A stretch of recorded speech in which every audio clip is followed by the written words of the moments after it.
In recent years, there has been a significant shift in the way investors approach their financial portfolios. Gradually, individuals and organisations are recognising the importance of incorporating environmental, social and governance factors into their investment decisions. In today's programme, Executive TV will speak to companies practising sustainable investment, gaining insight into how it is transforming investment practices in the UK and the world as a whole.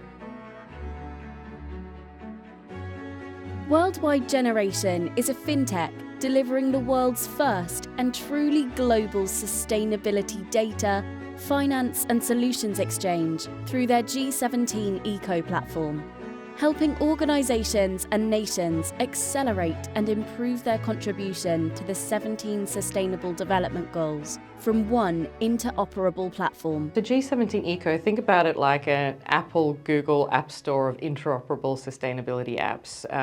And big app store, and we have multiple apps all speaking to each other, all sort of hung together by this digital taxonomy that we created. So at the kind of workflow is, we call it the 5 M's: map, monitor, measure, manage and market. We enable any organization and any nation to be able to prove their sustainability credentials in this workflow. And so the way that we do that is, number one, helping companies with what we call materiality. So that's about, do what counts, do what your sector has the biggest propensity for value generation, but also reduction of risk. So it's like, you don't have to do everything, but do the things that are important from your sector that's going to make a difference. We can help any size company, from the micro all the way to the multinationals, to be able to collect, process, disseminate and aggregate their data using breakthrough technology. And then once that happens, they can also push that data to an emissions calculator.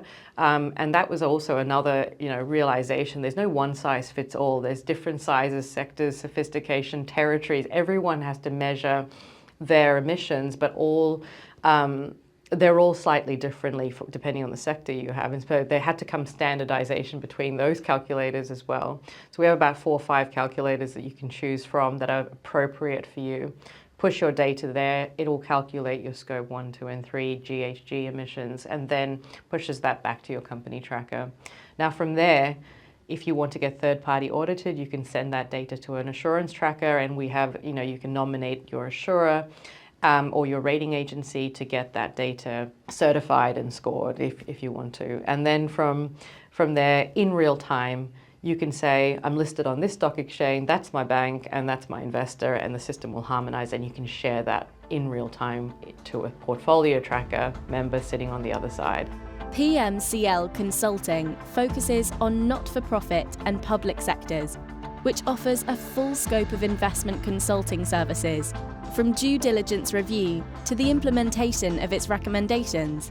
Well, the services we provide start from the very basic, which is something which is owned by the trustees of charities. What is owned by the trustees is their investment policy. And out of the investment policy comes the investment strategy. So we do a considerable amount of work on this. And it's very important that actually, because this is what drives investment going forward. And given that there have been some fairly radical changes in the investment world recently, or the last couple of years, since the pandemic, changes in interest rates and so forth, the whole basis of how a charity will perform, particularly with regard to its reputation, is all down to its investment policy. So we work with our clients in order to provide a robust investment policy statement, which we review on a fairly regular basis. Out of that comes the investment strategy. That's really the asset allocation to fit with that investment policy and the requirements of that particular charity. So we provide that to start with. It is very much looking at working with the client to actually really come to try and reach the highest common denominator. We're a great believer trying to help all the trustee board who are giving their time for free on most occasions, giving their time for free and dedicated to the good works of of the charity. But of course, like any trustee boards, there are different skill sets and different experiences. And what we're trying to do is to, rather than having one who shouts loudest is heard, we're saying, actually, let's try and get everybody to understand what's happening, where they can add value. So it's a lot of the work that we do is what we call trustee training. And we're doing it in order to try and optimize the skill sets of the trustee board. Love Ventures enables investors to access diversified portfolios of high-growth UK companies that are shaping the future of money, the built environment, and how people live their daily lives. Love Ventures was born in 2020 during the pandemic, and we've been investing over the course of the last 4 years.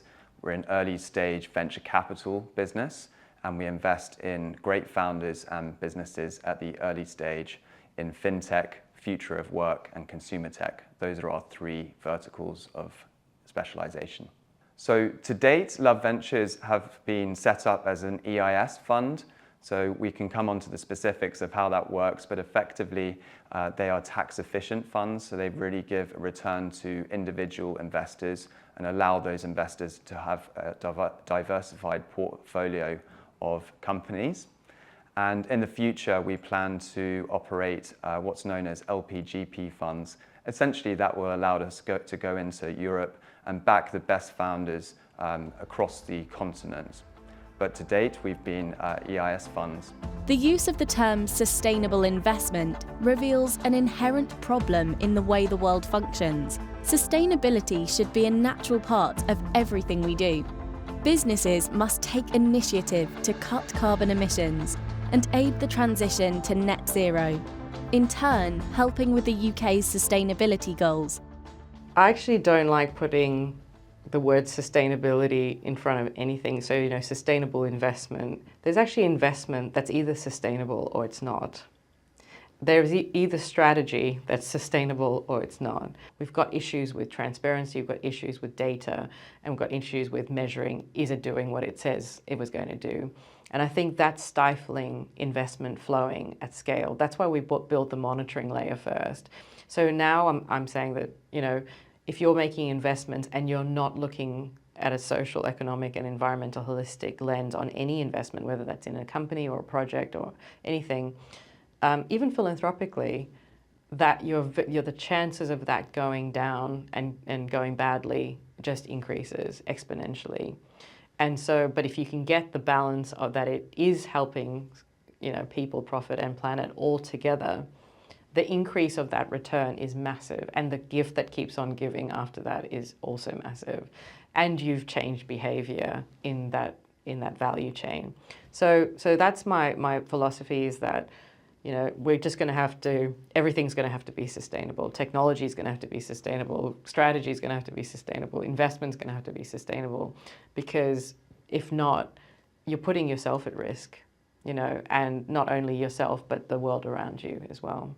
PMCL is an investment consultancy company. So when we look at sustainable investments, we have a fairly different position to asset owners or to investment managers, because we do not own assets and we do not manage assets. So in some respects, our approach has to be linked to the values and approaches of our clients. However, we do think that we shouldn't just stop at doing whatever the clients want to do with their money. We do believe that it is our role to educate and raise awareness, and in the very least, with every one of our clients, ask them why either they're not choosing to invest sustainably. Because in many situations they maybe want to, but are not aware how. Or if there are smaller asset owners, they might believe that it is just not possible for them. So a lot of it is about education. And I think another thing is the industry is evolving very, very rapidly. And what was deemed to be sustainable investing or good practice a few years back, even 3 or 5 years back, is actually maybe not such a good practice now. So we do constantly educate ourselves as well. We are members of UK SIF, and we're signatures to UN PRI as well, just to make sure that we hold ourselves accountable and we stay well, if not ahead of the curve, but at least develop with the industry? So we care about investing for profit and purpose. A lot of the companies that we invest into are B Corps companies. This is a label given to them through a rigorous due diligence process with around 1,500 companies in the UK that have achieved that label, that status. And the companies that we back are investing for a sustainable future. So we invest in companies, for example, that are tracking user carbon data to enable them to make more sustainable and informed choices about the consumption that they're doing, that they're responsible for. And we're more than excited about investing in these areas. We have downstream investors that care about the future, that want to know about the investments they're making. And for example, the transition to net zero. We want a sustainable future for us and for the planet. We believe that all businesses need to be reflecting on the future and becoming sustainable. The planet has a limited and finite number of resources. There are 8 billion of us living in the planet. We need to coexist and we need to use what is on the planet for all of us.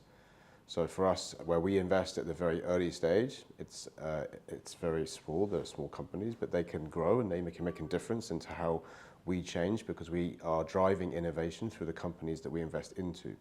So naturally, they are challenging the incumbents and the existing and the status quo. That's exactly what we need to do as we invest for the future. And we are looking for economic empowerment and sustainable investing. So it's power for the good of everyone. So a transition to net zero is something that's going to benefit us and the planet. And that's exactly where we need to be investing in the early stage. Data insights and sustainability are now intrinsically linked. Many companies now use data to track their carbon emissions, sustainability goals, and their success in achieving net zero. When we created this platform, it was a monitoring marketplace and movement, platform which is data, finance, and solutions. You know, it's like how do we create this platform as a kind of a one-stop shop, a super app for all things sustainable. And so the first layer was the monitoring, trusted, comparable, real-time, evidence-based data that we can make decisions from. The second is how do we unlock this capital at scale? So we actually said we're going to also take that role of providing that matchmaking service, but also providing a route to capital to those organizations that wouldn't typically be funded. But they may be sitting on the most world-changing, game-changing solution, but they're not able to articulate that and get access to that liquidity. So that's the second step. So we're evolving as a marketplace. We're also moving into the actual capital generation and capital distribution space. Blockchain gives us the ability to do that because you can create wallets. Wallets can hold your data. That data can actually be then proven of your sustainability credentials, and that can be turned into currency, right? And that's the power of this technology, and that's how it should be used. And so this is the next evolution that we have of Worldwide Generation, is to actually not just create the buy side, but actually to be one of those contributors to investment. And we really have a number of all our partners because we're really positioned as a national platform for the whole nation to come onto a system like ours. And so how can our partners and our clients be co-investors with us in this platform so that those dividends are coming back to that country, so that we can, in many forms, upskilling, education, and retaining talent in that country. So we're kind of making our clients and partners co-creators and co-investors in this platform as well. Even though the term sustainable investment is fairly recent, companies are now committed to its implementation and reaping all the benefits that come from it. Sustainable investment is becoming increasingly important, and it is wasn't really something that was being discussed until relatively recently. But it is becoming an important issue. It is something that all trustees are now looking at, and we're there to advise as best we can on that. It's a fast-moving subject, and there's a lot that is being debated. And so I think the demands on trustees are considerably more than they were, and therefore proper, truly independent advice, external advice, is something that is required. We enjoy working closely with our portfolio founders to support them in their growth. One key way in which our portfolio support is differentiated is with our community that we're building. Our community comprises advisors, the vast majority of them are exited founders in their own right, other founders within our network, VCs, angels, and our investors into the fund. This community houses members with really strong expertise in building and operating startups, scale-ups, all the way to global companies across our areas of focus, which our founders have access to. And this uniquely positions us to support our portfolio companies to a very high level and efficiently as the fund continues to scale. We evaluate a number of qualities when it comes to appraising a company for investment, but if we had to pick three, they would be number one, founder market fit, number two, having a large market opportunity, and number three, a defensible solution to a clear problem. So in terms of founder market fit, we love it where founders have built a piece of technology to answer a particular problem they know better than anybody else. And this very often comes from having a deep or unique insight to a particular problem based on a market insight that they've gained throughout their work experience, for example, or their life more broadly, that gives them an advantage to deliver the solution at huge scale. Secondly, having a large market opportunity. We get really excited by companies that have a large total addressable market and a clear strategy of how to capture as much of that market as possible over a given period of time. And we also really enjoy to see market drivers to understand why now is the time to go to market and for the company to solve this problem more than ever. And lastly, to have a defensible solution to a clear problem. So effectively that means a product with defensible moats that is really difficult for others to replicate and having early validation of utility from prospective customers. One of the biggest challenges to becoming sustainable is getting people to take the first step. Yeah, so the biggest challenge that we've always faced, and I see it all the time, is from whether you're a micro company, whether you're a very sophisticated multinational, whether you're a government official, it's like, where do I start? You know, I want to do it. My heart is for transformation. My heart is for sustainability. I get it. I see the upside of it, but I don't know where to start. And that's really, again, why the philosophy of we building a platform that can help any organization. And to me, you know, if you have no knowledge of this, it's even actually better for us because we can leapfrog you to best practice today. And back to I've got this gym analogy, you know, coming into a sustainability gym, you don't need to know anything about the equipment, you need to know how to do the program, but just making that step into the gym. And even if you sit in the cafeteria for a bit and have some coffee and communicate with others, that's a good start. But just the willingness to change and to make that, to become more sustainable, that's the first step. The heart, the will. If you do that, and then if we can allow us to baseline you, tell you where you are today, because if we don't know where we are, we don't know what to do, right? We don't know what steps to take. So that's, again, back to the gym. Get on the scales. We're going to baseline you and help you. And we can handhold you as much as needed. And then from there, we start monitoring it. We help you with what metrics you need to use, what program you need to go on to improve. And then once you're able to do that, once you're able to prove those sustainability credentials, and even vulnerably, you know, I say leadership is vulnerability and courage together. So the vulnerability is as important to say, look, I haven't got it right. I don't know. But I'm willing to be transparent about it, and I'm willing to know where I am today so that I can make that change. With the recent rise in costs and subsequent inflation, becoming sustainable when investing has become increasingly difficult. When we look at the current situation and the challenges that charity trustees are facing, I think they're coming from various different dimensions, but I would probably say that the last 3 or 4 years have been quite extremely challenging.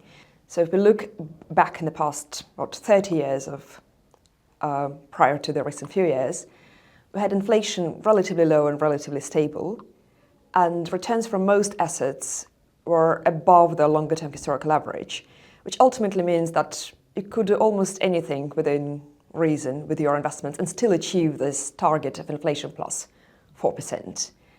And trustees could comfortably distribute from their portfolios without being concerned that the value of their endowments are being eroded or are not being preserved in real times, which is even more important. Now, as you adjust these values for inflation, then the shock of inflation in the last 2 years immediately means that there are much more demands on this real capital preservation. And so the other group of challenges for trustees is coming from our group into reputational risks. And that is a combination of there's a number of socially important topics. We had climate change as a major issue, which still remains a major issue. Then had various aspects of equality, social justice that are on everybody's radar, and inevitably they get into the charities' considerations as well. The rise of social media and general call for transparency. If anything is misaligned, that might create a major reputational risk for a charity. So the UK government's main initiative is the transition to net zero, where the traditional economy is being adjusted and adapted for the future for all of us and for tomorrow. So this means moving to sustainable economic improvements, such as the move to carbon neutrality or being net positive where possible. And this involves emissions, carbon emissions, where in the built sector, for example, 40% of emissions are coming from that sector. And the transition to net zero affects all of us. So it's across all industries, it's initiatives which not just the UK is taking, but all major global economies are undertaking. So we, all of us, all 8 billion people on the planet have a role to play in this. So I think that the issue right now is that governments and the political party that's in power, whether any nation, the issue is that they have to change their policies and they have to change, who they're going to please to stay in power. And that's a conflict of interest, right? In terms of what is the very best thing for that nation? What is the very best thing for society, the economy, and the planet? And I think those things need to start to solve itself really quickly, is that we can't have political leaders that will flip-flop based on, okay, I'm going to get more votes there based on my policy, right? And we have to we're in public service, so it's like you have to put the citizens and the well-being of those citizens ahead of anything else, even if it means that you have to lose that seat, And I think we haven't seen that leadership anywhere in the world. But any government that's willing to stand up and say, you know what, I'm willing to put my own, your interests and the interests of society, the economy, and the planet ahead of my own. But this is what needs to happen, and we're going to have to get real, and we're going to have to roll our sleeves up. And we're going to have to do this together. I think back to that, vulnerability and the transparency thing, to say, look, here is the issues in our nation, and this is how we have to solve it. And it's going to take work from all of us. We will get a lot more communities working together to solve those problems holistically if we have leadership like that. So when we look at sustainable investing, we need to go back to terminology. And for the purpose of this discussion, we will look at sustainable investing at the broadest sense, that it would be any investments that's trying to follow best practice to support or achieve change for better in the real world, or at least not be in conflict with that. So for charities specifically, when we look as to why they might want to do that, there are a number of factors. Firstly, it would be aligning the investment portfolios with their missions. And the minimum one wants to achieve is not to be in direct conflict. Obviously, the maximum you'd want to achieve is to be in as much alignment and making an impact with your investments as you're doing with your actual work as well. The second would be probably on a more defensive side, managing your reputational risks, where not being aligned might cause a charity a lot of pain in terms of regulatory attention or negative media attention. The other, again, a very practical reason is aligning the interests of the investment portfolio of the charity with the beliefs of its stakeholders. And a good example would be where we have a charity that has some generic purpose. Well, let's take education, for example, and does not have anything to do with conservation or climate awareness in terms of its specific mission. However, if it is a fundraising charity, its stakeholders might have a lot of opinions about climate change, as we see private people generally do now. And in that sense, the charity might still need to align its investment portfolio with the climate sustainability as well as it would do with its other specific missions, so that it is consistent with the beliefs and values of its stakeholders. An example here would be that an alignment with, say, climate change could be, to a certain extent, achieved by just divesting of fossil fuel companies, so that your portfolio is not in conflict with decarbonization. However, decarbonizing your portfolio doesn't make any real change in the world, and it cannot be anyhow considered an impact in the real world. An impact example for climate investing would be investing in companies that find solutions for climate change. And even stronger case in that case would be investing with your primary capital in such companies, because one might argue that if you invest or not invest into a bigger listed company like, say, Tesla, for example, it doesn't really make any difference to Tesla's operations because somebody would invest in any case. Looking to the future, sustainability and sustainable investment will continue to be a focus for the UK and beyond. It will be interesting to see if the British government introduces new measures, how these will take shape, and the rate at which more companies embrace sustainable investment.